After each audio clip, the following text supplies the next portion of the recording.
Hola, ¿qué tal? Bienvenidos a esta transmisión en vivo y en directo que generamos desde TV Caquetá, el canal de todos.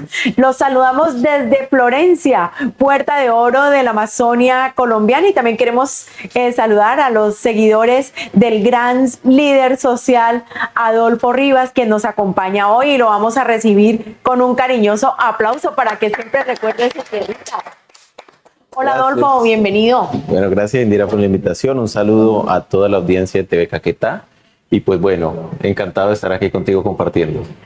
Hoy vamos a conocer un poco más acerca de la vida de este gran líder social, quien también tuvo que padecer un poco acerca de la violencia en este sitio conocido como Peñas Coloradas, un episodio de los más dolorosos que ha tenido que sufrir nuestra gente. Y Adolfo pues es sobreviviente de ese tema tan fuerte de conflicto armado, y hoy es un gran líder a nivel nacional que está trabajando por la justicia, por la paz, por las, digamos, la población que más requiere del apoyo. Adolfo, cuéntenos un poco acerca de su historia. Ya sé que nació en el Doncello. Bueno, soy caqueteño, sí, enamorado de esta tierra. Y fue eso precisamente lo que me impulsó en su momento, luego de sufrir el desplazamiento forzado de Peñas Coloradas, que pues es de conocimiento en el departamento, se dio en el 2004 en el marco de la seguridad democrática. Y pues salimos con mi mamá, mis 3 hermanos. Contémosle a los ciudadanos que no saben qué fue lo que pasó allí, cómo se vivió ese día. Bueno, lo que sucede en Peñas Coloradas es que en el marco de toda esta estrategia de seguridad democrática, pues recordemos, esta zona del Caguán era una zona con presencia pues, de muchos cultivos ilícitos y también con presencia de, en su momento, las FARC, ¿no? Entonces lo que hace el gobierno es una gran operación para tomarse el Bajo Caguán, pero esto, como sucede en las guerras, porque no es un tema solamente de Colombia, pues termina afectando mayormente a la población civil, en este caso a quienes vivíamos en Peñas Coloradas y sus alrededores, que nos pues obliga por la circunstancia, la presión de estas fuerzas a salir desplazados en su momento. Yo recuerdo que esto fue una madrugada. Sí, salimos muy calladitos, en botes, hasta ¿Usted Cartagena. con quién se encontraba? ¿Estaba en su casa? Pues yo era muy pequeño, ¿no? Ajá. O sea, tenía 11 años en ese momento. Entonces, pues sí, con mi mamá nosotros vivíamos allá y pues empezó a suceder todo esto que era de alguna manera un encerramiento, ¿cierto?, del ejército sobre la población en ese momento y una presión para desalojar. Recordemos que la estrategia para retomar en el Caguán, que además eso luego se define en una sentencia judicial, es que había que sacar de alguna manera a la población para ellos poder librar su guerra como de una manera más libre, sin tener que preocuparse sobre las afectaciones que iban a generar en esa toma del Caguán. Y eso efectivamente fue lo que pasó. Lo que hicieron hoy, Peñas Coloradas sigue siendo una base militar. Sí, está ocupada por el ejército. Entonces, un caserío donde vivían muchísimas personas, donde desarrollamos nuestra vida, hoy es un caserío que está pues convertido en una base militar. Y hay fallos de la justicia pues que ya demuestran que hubo esa intención de desalojar por parte del Estado en el marco pues de toda esta guerra que ha sufrido nuestro país y nuestro departamento. Pero bueno, eso es una experiencia de mi vida que me sirvió fue para fortalecerme, porque hoy estoy acá trabajando por la paz, trabajando por el desarrollo de las regiones, pues porque yo creo que la violencia es consecuencia de un problema estructural que tiene nuestro país, que es la falta de oportunidades y la falta de que nuestras regiones y nuestro departamento, en este caso el Caquetá, pues tenga un modelo de desarrollo que nos permita tener una mejor calidad de vida y en este caso salir, por ejemplo, de las economías ilegales. Así es. Bien, ¿usted sale de Peñas Coloradas con su mamá y sus hermanos también? ¿Y a dónde llegan?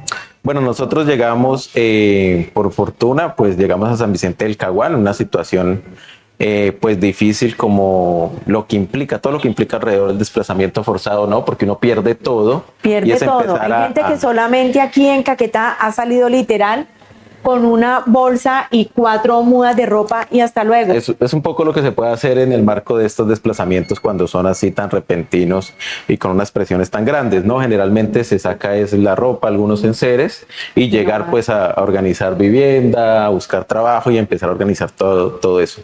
Para mí, pues yo tengo el recuerdo que es muy frustrante, ¿cierto? Para uno como niño, pues toda esta experiencia. 11 añitos. Pero nosotros, por fortuna, nuestra mamá sí es una mujer berraca como la mayoría de las caqueteñas y siempre encontró la forma pues de sacarnos adelante y creo que a ella se debe en gran parte la resiliencia que yo tengo frente a la vida, porque pues me enseñó mucho a no quejarme, sino cómo resolvemos esto. Y un poco yo trabajo en todo lo que hago. Esa frase, no quejarse, sino ver cómo resuelve uno las situaciones. Sí, porque al final, pues, si nos quedamos en la queja, eso no cambia nada. Exacto. ¿Cierto? Es válida, ¿no? Quejarse es válido. Si me duele, tengo derecho a quejarme. Si no me gusta, pero lo que resuelve al final es que nosotros tomemos la decisión de hacer algo. Y eso es precisamente lo que a mí me motivó cuando tenía un poco más de 14 años a iniciar en el tema de derechos humanos y el trabajo social y comunitario. Porque dije, tengo que hacer algo. Y ese algo en su momento era defender los derechos humanos de la gente. Y lo primero que tengo que hacer para eso es empezar a aprender qué es ese tema de los derechos humanos. ¿En qué colegio estudió? Yo estudié en el colegio de La Salle, en el Dante Alighieri de San Vicente del Caguán. Ajá. Es un colegio y además por la misma vocación lasallista, pues a uno lo forman para el servicio social, ¿no? Esa es una de las visiones de este colegio. Entonces ahí empecé a hacer todo mi proceso también. Creo que después tenía muchos problemas con los hermanos de La Salle que dirigían el colegio, porque creo que pues ya me salí de control en todo lo que yo quería hacer en su momento. Yo quería hacer muchas cosas, hoy sigo haciendo muchas cosas, pero en ese momento, siendo todavía un adolescente, quería hacer muchas y me pues buscaba muchos problemas, porque cuando uno defiende los derechos humanos en el marco de un escenario de guerra y de conflictividad tan fuerte como el que había en 2007, 2008, 2009, 2010 en el Caquetá, pues te genera muchos problemas de seguridad principalmente. Entonces era como por allá anda arriba dando de alguna manera lora y metiéndonos en problemas. Venga, Adolfo, bueno. ¿Y qué empezó a hacer su mamá allá en San Vicente? ¿Con cuántos hijos estaba? Pues somos 4, un hermano ya falleció el año pasado lamentablemente.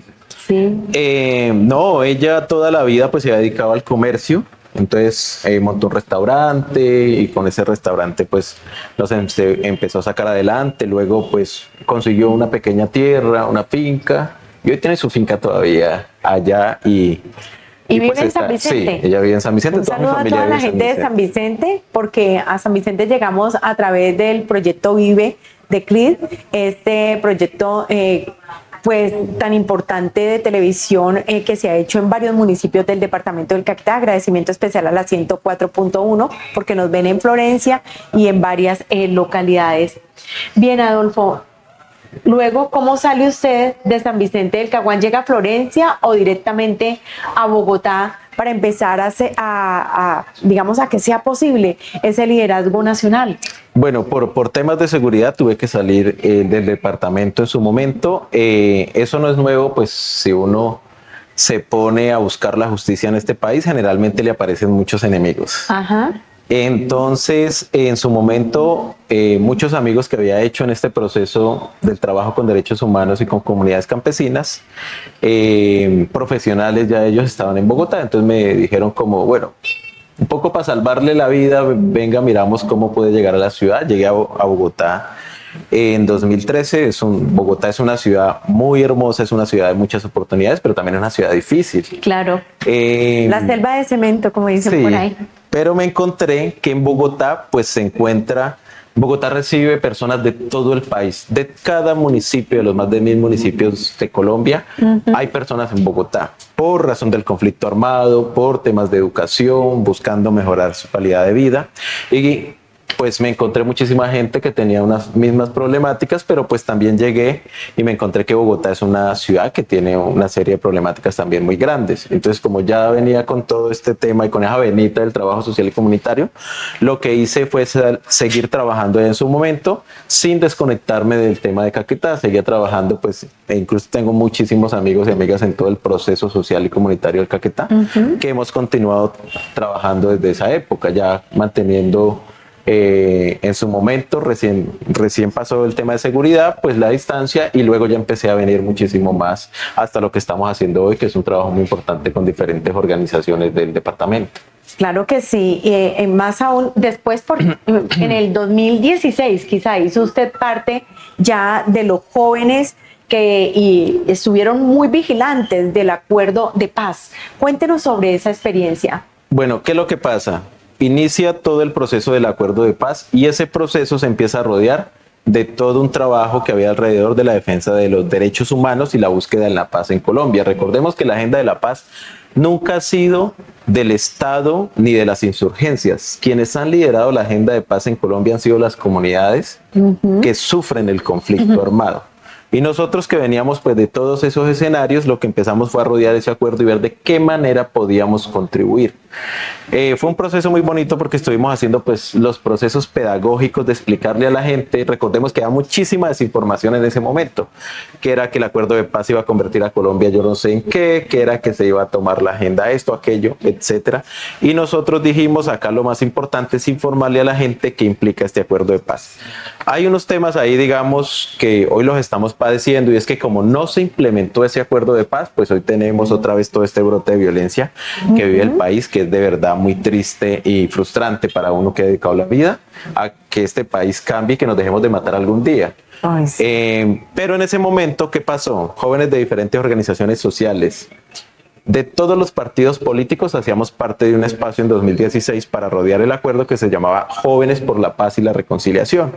¿Qué era lo que hacíamos ahí? Ahí estaba desde el Centro Democrático hasta el Partido Comunista, es decir, todo el espectro político de alguna manera del país.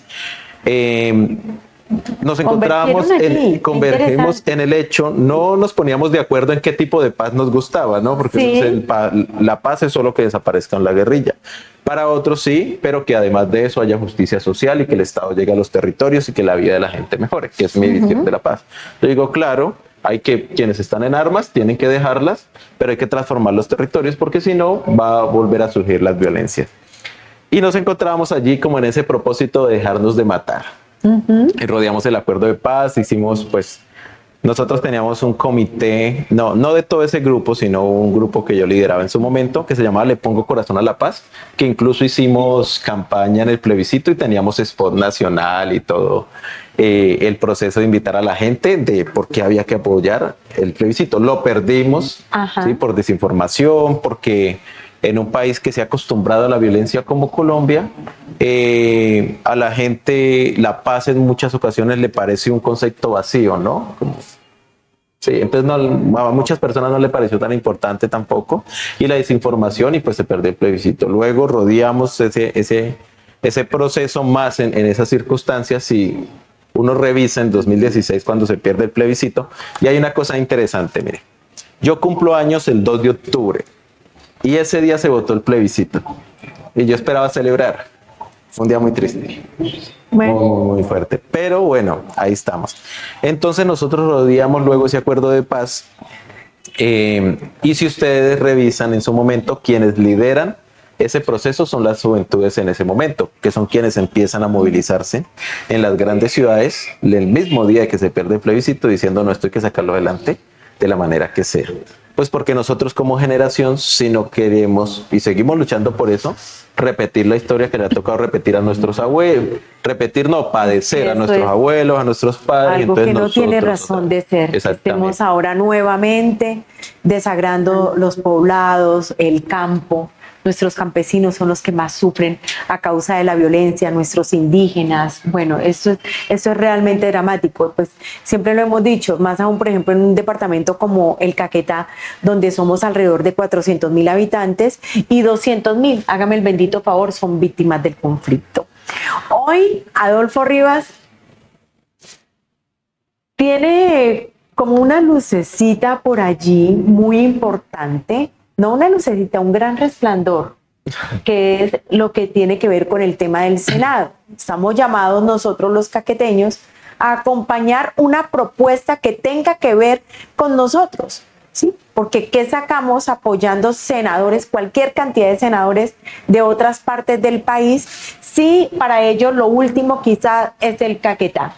Usted es un hijo del Caquetá, ha vivido la violencia, sabe que es empezar de cero, tuvo que acompañar a su mamá en el proceso, se ha hecho grande en el país. Cuéntenos sobre esta aspiración. Bueno, esta circunstancia de la vida pues me ha llevado a dedicar mi vida principalmente al servicio y al trabajo con la comunidad. Y cuando uno está en el movimiento social y comunitario y desde la sociedad civil impulsando todos estos procesos de transformación, siempre surge cada vez que hay elecciones el tema de ¿por qué no participas en esto? Yo no lo había querido hacer, ¿sí? No lo había visto como una posibilidad porque decía, creo que puedo hacer mucho desde donde estoy, sí, ¿cierto? Y en su momento lo hice.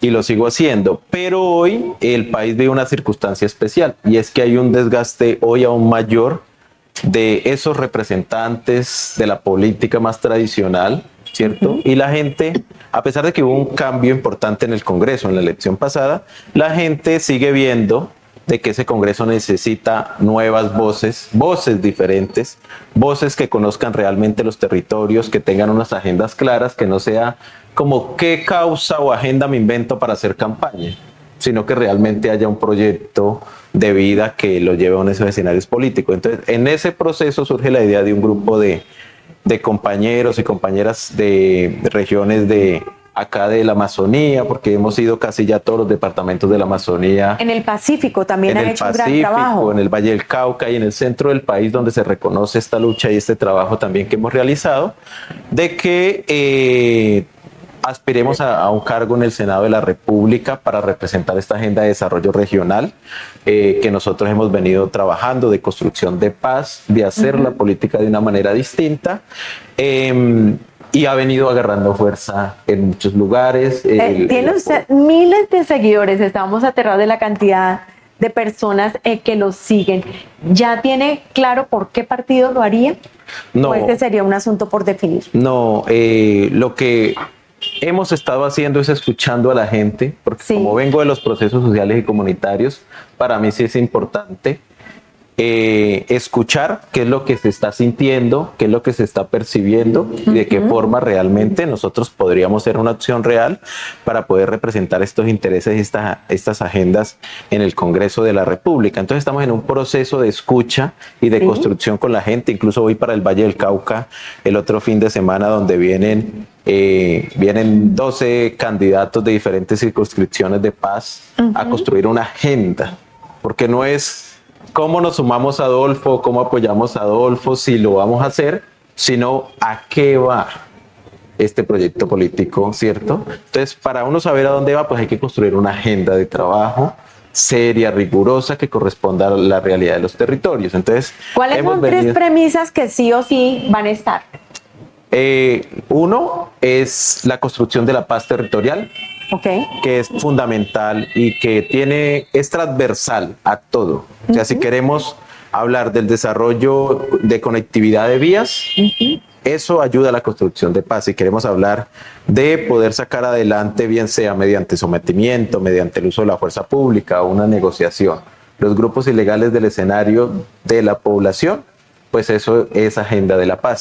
Si hablamos de educación, de salud, pues esa es la agenda de la paz. Entonces yo creo que la paz es una gran agenda que tenemos de país, que hoy, pues por todas las cosas que vienen sucediendo en el marco de las mesas de diálogos, pues la gente solo piensa en eso que está pasando allá. Pero yo les digo, ve, es que la paz, la de nosotros, la de la gente, es que nos cambie la vida en los territorios.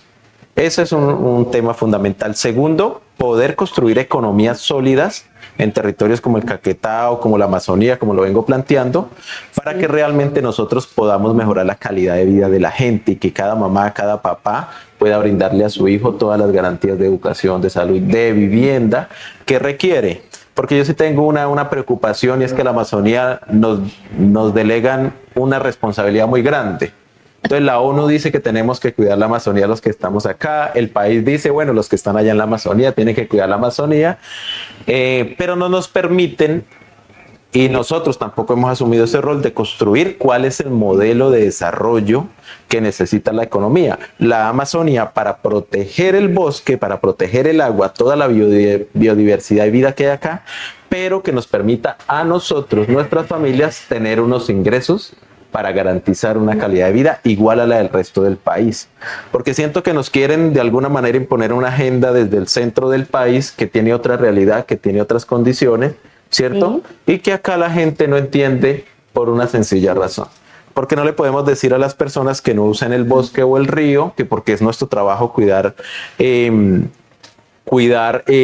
pulmón del planeta, cosa en la que estamos de acuerdo, pero sin dar las garantías para que mejore nuestra condición de vida. Así es. Entonces cuiden el bosque y lo hacemos con mucho gusto, pero necesitamos tener esa propuesta de cómo vamos nosotros a vivir del bosque, a vivir del río, cuidándolo. Nos falta una. Ya mencionamos las tres. La primera, la paz, economía. Y un tema que para mí es fundamental, que hoy hay que trabajar, y es que tenemos que trabajar el tema de seguridad. ¿Por qué? Porque no le podemos decir a un empresario, ¿cierto? Primero, la seguridad para qué, para garantizar la vida y la integridad de todos nosotros. Sí, es así de sencillo. Y esa es una tarea que tiene el Estado. Ayer nos pasó algo aquí en Florencia. Un señor, imagínense, ya están atracando tipo Bogotá. Un señor fue y sacó cualquier plata del centro comercial y llegó, creo que como a su casa, y en el momento de bajarse le cayeron 6 motos y lo atracaron. O sea, eso está pasando en Florencia, que es una... Yo nunca digo que Florencia sea un pueblo, siempre digo que es ciudad, pero de 4 calles al fin y al cabo. Somos muy chiquitos y mire lo que está pasando. Esto es inconcebible. Y es un problema del país, ¿cierto? Y el problema es, sí, exacto. Entonces nosotros, como el Estado colombiano, nunca ha podido cumplir una premisa que es fundamental. El origen del Estado moderno nace para garantizar, dice, la seguridad y la vida del ciudadano.